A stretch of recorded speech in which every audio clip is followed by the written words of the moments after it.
I've picked the 7 dumbest myths in the fish keeping hobby, still being floated around to beginners. Goldfish belong in bowls. Why? They can sometimes live okay in a bowl temporarily. But goldfish or carp. Carp get huge. They get gigantic, feet long, hundreds of pounds. You need either a pond or you need nice big tanks, 55 gallons and up, if you really want to keep goldfish the correct way. You're getting an animal, you're keeping it as a pet. Pets should be part of your family, you should treat them the right way. Problem with bowls is you're not going to be keeping the water as clean, because a bowl means a way smaller volume of water, which means way less wiggle room when it comes to issues like ammonia spikes. Because goldfish, because they're a carp, are a super dirty fish. If you ever seen a goldfish, they poop all the time. As we know, ammonia spikes are going to be deadly to our fish. Nitrates, are all going to be deadly in some capacity. Don't put goldfish in bowls, please. Interesting fact about goldfish, they actually have a memory of several months long, and they can recognize you. Most fish can. So you're basically torturing an animal if you keep it in those tiny little bowls. Other problems, you're going to have temperature fluctuations. Very hard to keep a smaller volume of water's temperature consistent. If it gets cold at night, it's going to drop a lot faster than a bigger volume of water. Bottom line is, the more water you infuse and add to a tank, the longer you can keep it stable, and stability is everything when it comes to this hobby. Myth number 2. This one can be hit or miss. It depends on how you're setting up your tank. Now, if we look at it from one aspect, then 100% it's a myth. Filters are optional. Well, there's 3 kinds of filters. You have mechanical, chemical, biological. You're always going to have a biological filter,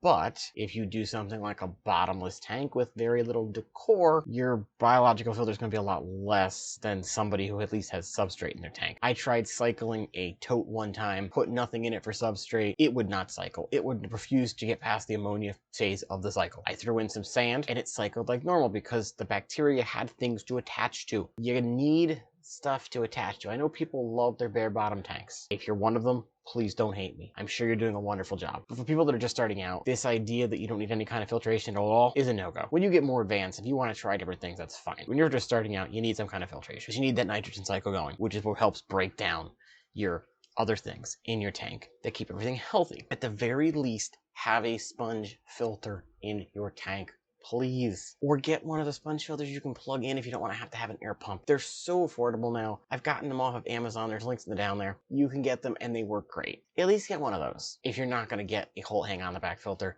they don't make as much noise. It's not as irritating. You'll be okay. Because if you don't get a filter, you're probably going to see more ammonia poisoning and things of that nature. You're going to have colorless fish, lethargic fish, less active fish, fish that have redness around their gills. You're just not going to have as healthy of a tank as if you had a filter. That's all I'm saying. Alright, this Poggers has been pumped and ready to destroy some more myths. But before we continue with this chaotic video here, if you've learned something new, please smash that like button, hit the subscribe button if you want to see more myth busting, and definitely ring that little bell notification if you want to see when I do post. And we're just getting started with this myth busting destruction of our journey. Myth 3, we've touched this before in our beta video. If you haven't seen it yet, I'll put a card and a link at the end. Betas thrive in vases because they live in puddles. Moldinky, this one is complete malarkey. Please stop perpetuating this stupid nonsense. Yes, they live in rice paddies, in streams, in seasonal things over in Thailand and other places in Asia, but that doesn't mean they thrive in it. People only say they live in mud puddles because during the dry season, the water volume shrinks. Yes, they can breathe air because they're a labyrinth fish, but they still need clean air. They still need room to grow and thrive. My aunt had a betta fish. She left it in a vase with one of those stupid plants like everyone did because that was the trend. Hers died in like 6 months. I had betta fish in 5-gallon tanks that last for 3 or 4 years. I had some in 1-gallon tanks and even 2.5s. The one in the 1-gallon tank did not last as long as the one in the 2.5s. I did have to, unfortunately, I lost the fish because the 1-gallon was not enough. It was just stretching them, just like with the goldfish. Please put your betta fish in a 5-gallon something. Give them a heater because they do like 80s and above for temperatures. 80 to 84 is a beautiful range for your betta fish. If you're worried about higher waters, 78 is pretty much as low as I would go for these guys, because remember, they come from, again, Asia, so they like warmer water. Give them plants. Give them Anubias and things they like. You can't put nice things in something that's as big as this Poggers cup. It just doesn't work. Sorry, I get heated because I love betta fish so much. If you make the switch to a bigger tank, you're also going to notice that your betta fish is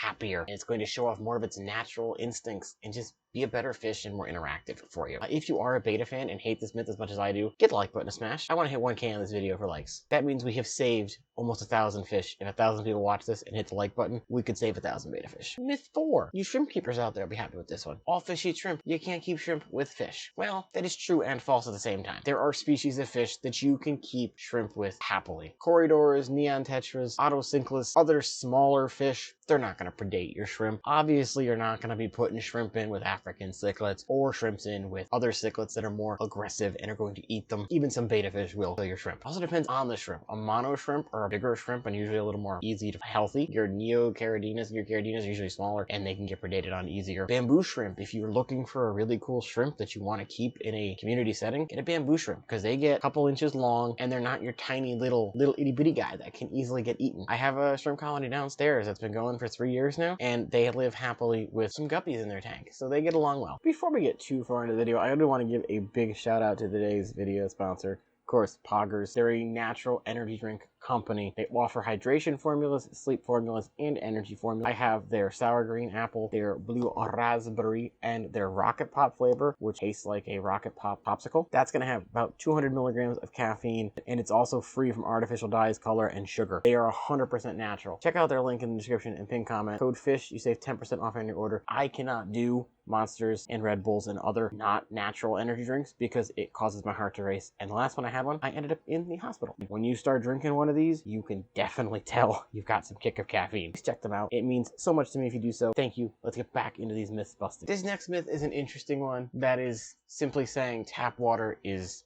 safe. You can take it straight from your tap and your water is going to be fine. This one is also hit or miss. It really depends on your local water chemistry, and if you don't know it, please use a dechlorinator. My local water happens to be higher in a chlorine content, so if I don't dechlorinate my water and I just dump that straight into a tank, the chlorine is going to kill off natural bacteria that's in there that keeps my tanks healthy, and the chlorine can have adverse effects on your fish. That's why you don't see people, throwing fish in their swimming pools. There could be heavy metals depending on what kind of pipe you have. You got old copper piping, that copper could leach into your water and that will kill fish. It can kill shrimp and other crustaceans in your tanks. It could be a pH shock. If you don't stabilize your pH, say your pH is way higher than your fish tanks or way lower than your fish tanks, and you don't stabilize that and you do too big of a water change, you could give your fish pH shock, which could cause them to have sudden health concerns and kill them. So check with your local water authority if you're not sure on your chemistry, or just grab your API master test kit. You get them on Amazon if you don't have one, and just test your water. At least test for pH and test for ammonias and stuff in that, because some people's waters will have ammonia in it naturally. And if you're doing a water change to cut your ammonia levels down and you're putting water back into it with ammonia already in it, that could be a bad idea. So just test your water.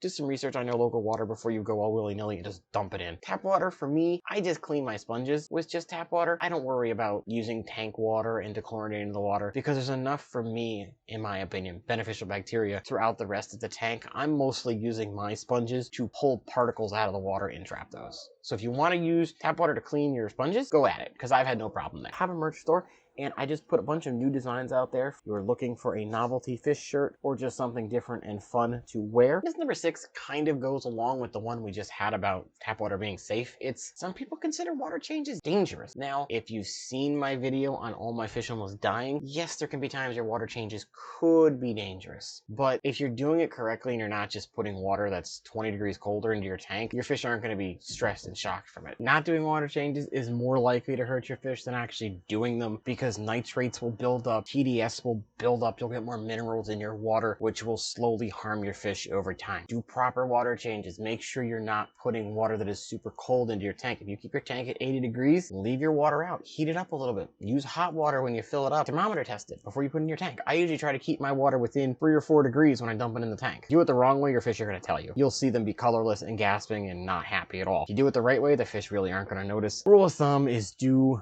20-25% weekly, bi-weekly. It really all depends on how big your tank is and how much you're doing. Bigger tanks can go longer, smaller tanks should be done sooner. 5 gallons, I would say do those once a week. Test your water before you do it. If nothing's wrong with your water, don't worry about it. You don't have to do them all the time. I mostly do mine once a month. If I notice my fish are acting weird, then I do them more. This last one is an old myth and a relatively stupid myth, and it's perpetuated by people that don't know how to keep fish. Is that fish don't live a long time. Well, that's wrong. Some people say fish only live for a couple months. If you're keeping fish right and you get them from reputable sources, fish should be lasting for several years. Your goldfish could be lasting upwards of 5 or more years. On average, it's about 3 because we don't know how old they're when we got from the store. Goldfish can live 10, 30 years. They're carp. They live for tetras, 5, 7, depending on the quality of life. There's very few fish that only have a year or 2-year lifespan, unless it's one of those fish that's like a seasonal fish where that's what their natural area is like. So certain killifish are like that. They will live, lay their eggs, and then the dry season comes, they die, the wet season comes, their kids are born. But most fish are not like that. And people thinking that is a reason a lot of fish are killed and people leave the hobby because they don't take care of the fish properly. Well, there you have it. We just destroyed 7 of the dumbest myths in history. I want to give a big shout out to Poggers. Thank you again for sponsoring our channel here and helping me get fired up to fight misinformation in the fish keeping hobby. Which myth shocks you the most? What myths do you want me to tackle next? Drop them in the comments down below. Please make sure to check out the Poggers shop. You can use code FISH to save 10% on your order. Link is in the pinned comment. It's also in the description. And until next time, keep those tanks clean and your fish happy.